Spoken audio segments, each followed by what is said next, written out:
Good day, new Novas. Once again, welcome to our JAMB biology series. And today we're going to be discussing on the first topic, which is the living organisms. And here we have this outline that we're going to be using as the basis of this lecture. Now, living things is the first topic in the syllabus. Tends to look easy to many students preparing for the exam, and then they overlook the exam, the course. That's the topic per se. They overlook the topic per se, and then they try to override it. And many a times this thing tends to come back to you in the exam hall. You understand? Whenever you're given the syllabus, try your best to always review the concepts, learn the misconceptions and the facts. And that's what we do in neuronova science. Okay, let's dive right in. Firstly, we know what living things are. We know that living things are entities or organisms that have life per se. So when you say living things, you want to be able to show that yes, they have life. You understand? That's basically where the word comes from. They have life and they are organisms. You understand? So they are organisms, or you say that they are entities that have life. So when we have living things, it automatically means we also have these guys they call non-living, right? Non-living things. In my experience in JAMB, tutoring JAMB students and all these their examinations, many a times that they ask questions relating to non-living things, and those questions are usually founded on your knowledge of living organisms. For example, now we know that we have characteristics of life, and there is this characteristics of life mnemonics that many Nigerians use to prepare for the exam or try to use to understand the concept of living things, where they will make mention of Mr. Niger D, right? Mr. Niger D, right? Now this is the point. You come to many questions where this won't help you answer concept of characteristics. For instance, now they can ask you questions like, which of the following characteristics is the most unified? And the funniest thing is that that characteristic is not written here directly, but it's present here indirectly. Let's ask ourselves a question. Metabolism is here a characteristic of living things. All living things metabolize, right?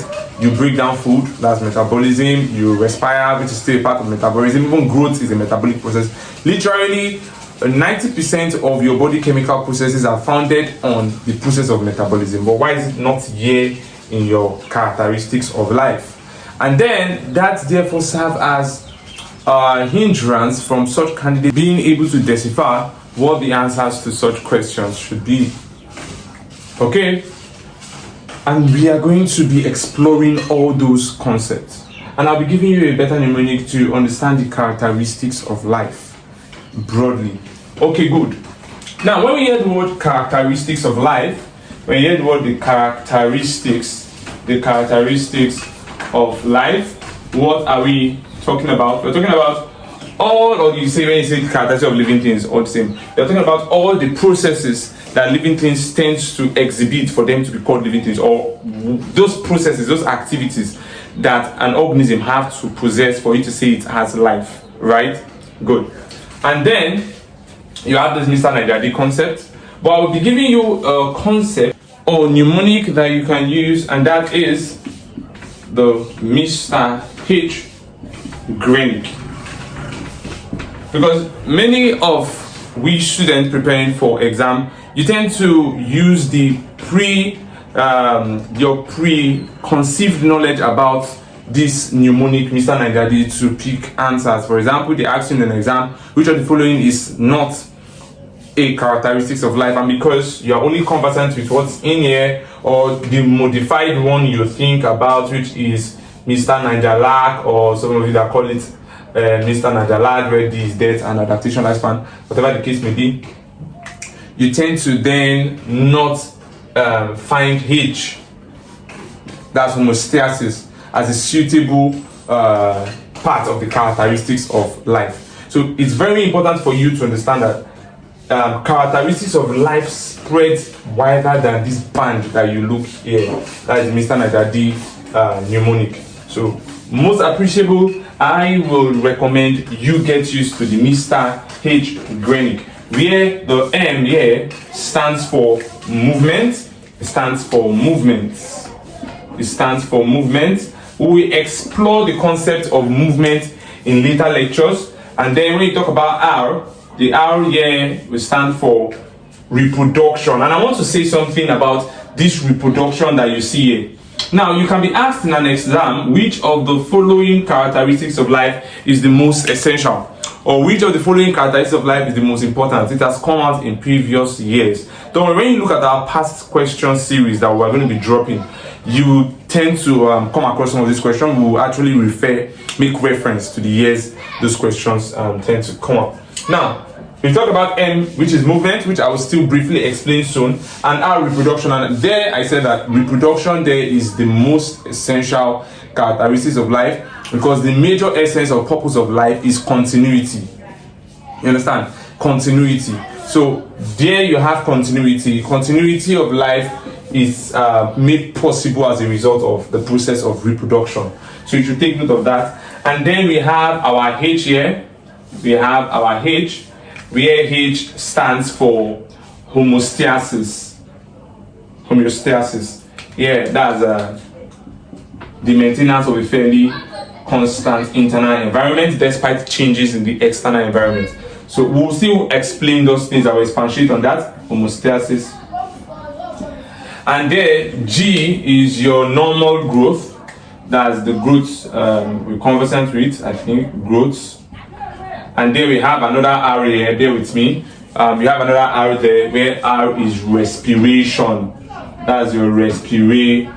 Respiration is just about breaking down organic molecules of food substances in order to generate energy. The sole goal is to generate energy. And so it can happen. I didn't mention anything about breathing there. I didn't mention anything about gaseous exchange. You understand? It's just one of the processes in respiration. So when you are explaining respiration, or you are giving a question, this is MCQ, and they're trying to make respiration look like it's solely about exchange of gases, you should be very careful there, because it's not just about exchange of gases. It's a very complex process that moves from the cellular aspect to the external gaseous exchange aspect. So there you have respiration. We'll still expatiate on that very soon. And E here stands for that's your excretion, right? Your excretion. Nothing much is changing here. I just need you to take note of the misconceptions we've been saying there.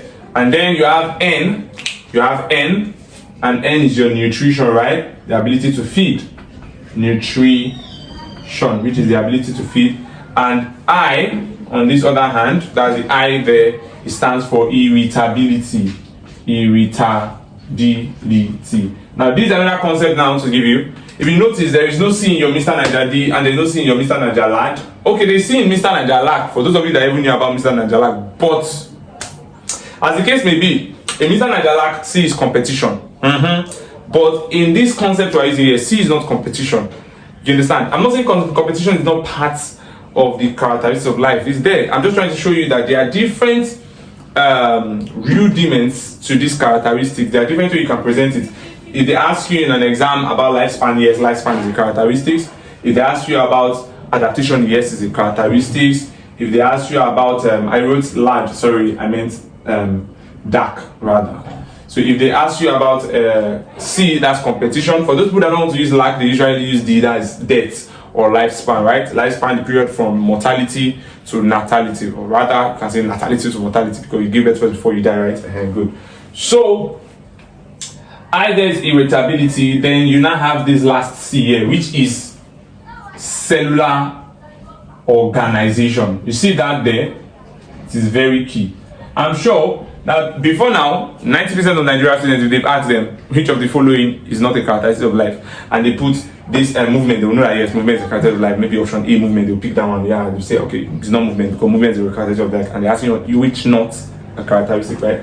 If they put nutrition, they know it's a characteristics. And then if they see cellular organization, so many people will be quick to go and pick it. Why? Because the Mr. Niger Lack and the Mr. Niger D you knew does not have cellular organization in it. And then you just say, oh, that should be it, that should be it, that should be it, right? In fact, to make it, let me just make it clearer to you. Look at this option. Which of the following is not a characteristics of life? And then they give you movements, right? Sorry, they gave you respiration. Let's make it this way. They gave you respiration, right?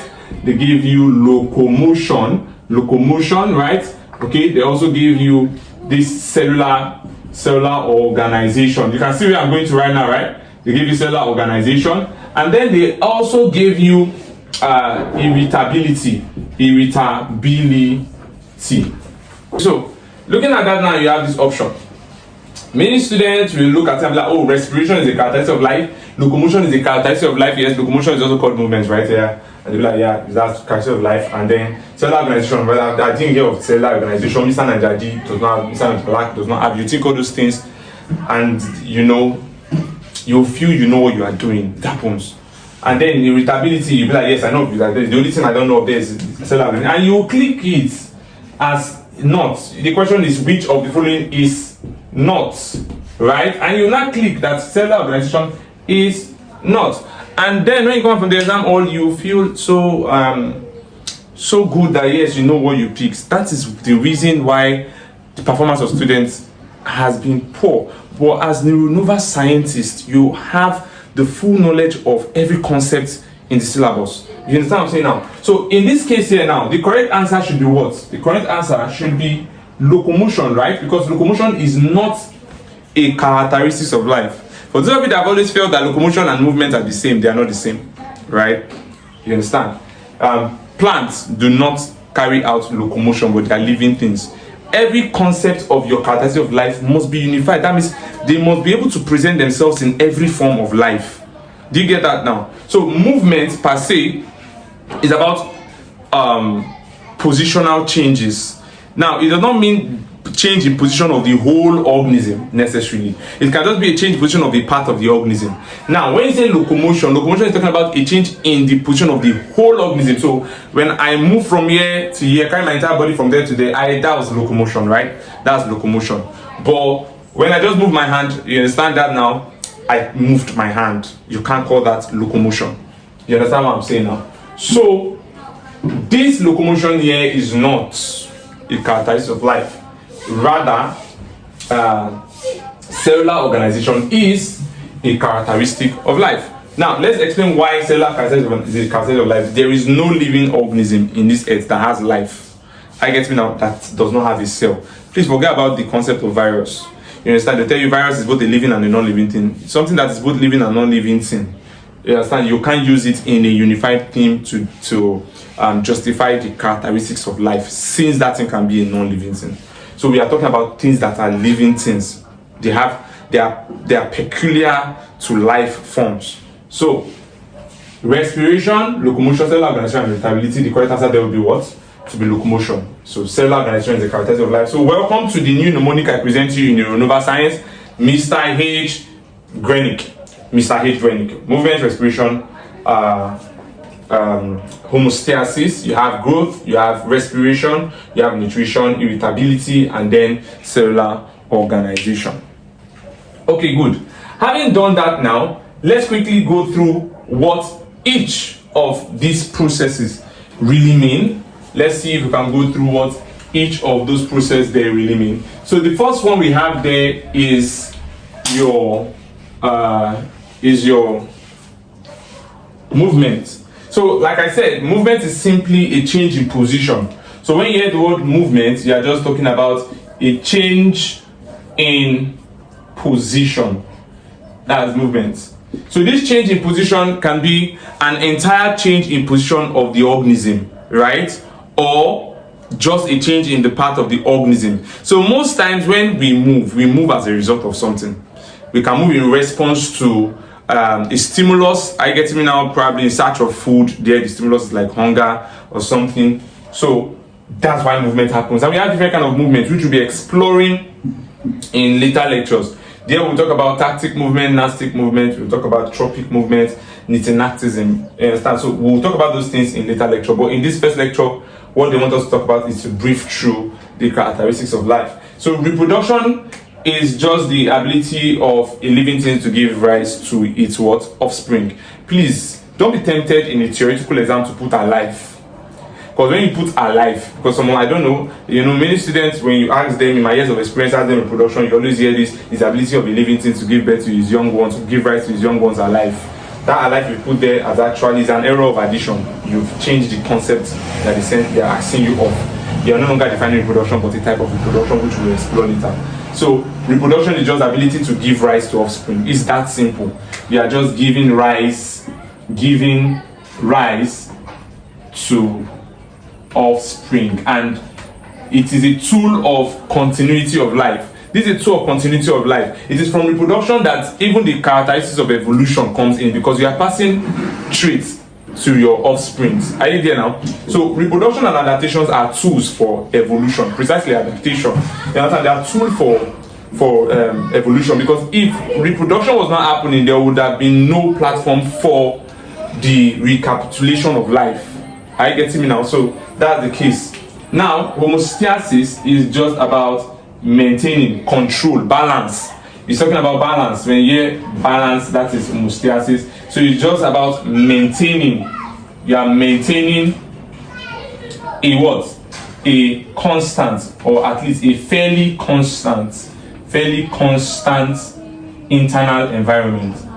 A fairly constant internal environment. So when we get to that aspect as a topic, we'll be exploring what are these internal environment that we are talking about. Usually body fluid, body fluids, you understand, blood itself and stuff like that. That's what makes up the internal environment. We'll explore that when we get to that as a topic.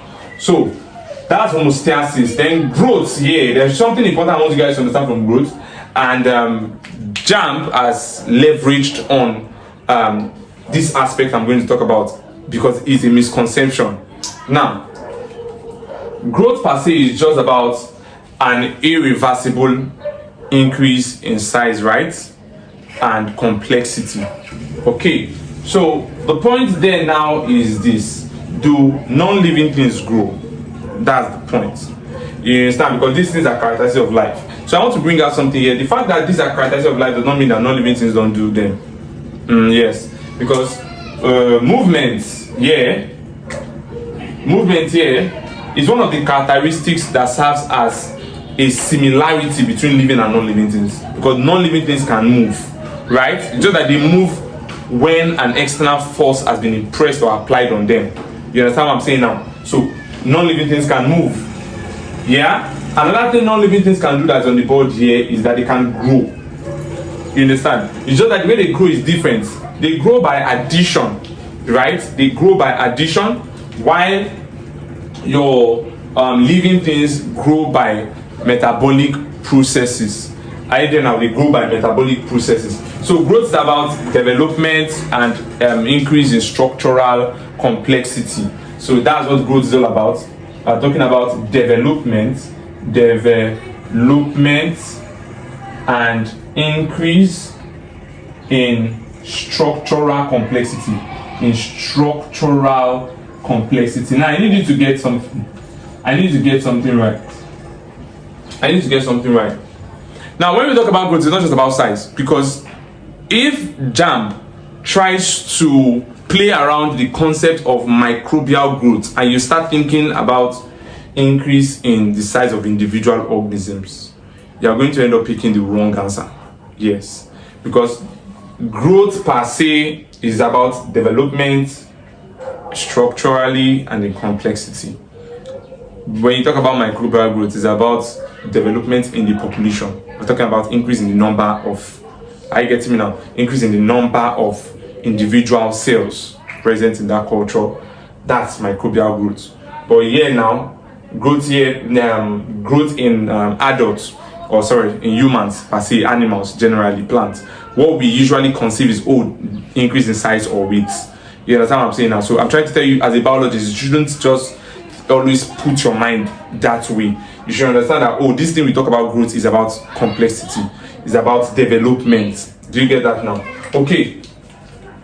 Now we have respiration. So respiration is basically talking about breakdown of food. It's just talking about the breakdown of food or organic substances. You can say organic materials. Are you there now? It's about the breakdown of food or organic materials to generate energy. So